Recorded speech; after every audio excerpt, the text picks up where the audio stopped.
Did you know that the UAE has over 1 million laborers who have come here to work in construction, on farms, in workshops, factories, and in many other difficult jobs? There are also many low-income families here that find life difficult.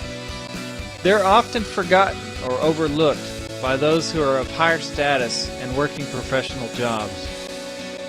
In 2010, the members of Align Evangelical Church had a chance to make a difference in the lives of these laborers through our Project Harvest Christmas program.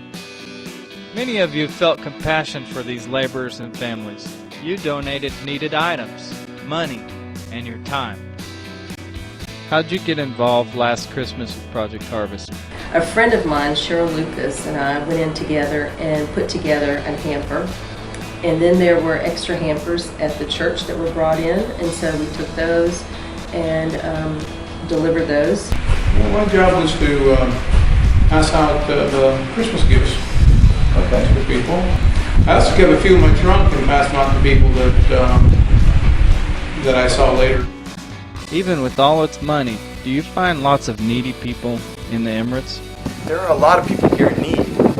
There's a lot of people from Pakistan, Afghanistan, Bangladesh, India, and many other countries that come here looking for work and are just barely making ends meet.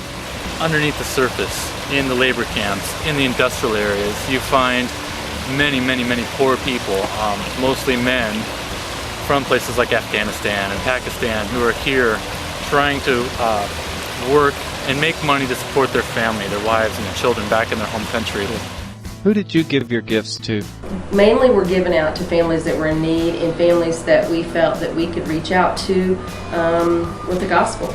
I went and purchased things for another family where there's about 15 or so of them that live there, and so I purchased items for them.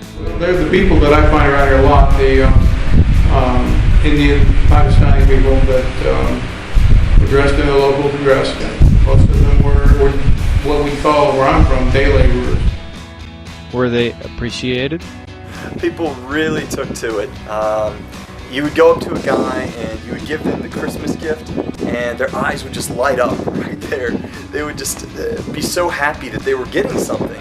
Most of the people, they had big smiles on their faces, and they didn't know what I was giving them, but they saw that I was there giving them something, and they were almost like children on Christmas morning, like, wow, someone's here giving me something.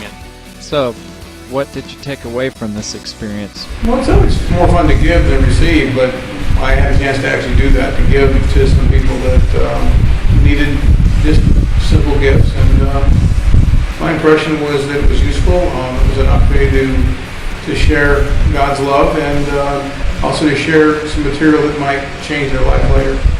It was exciting especially to be able to say our church did this.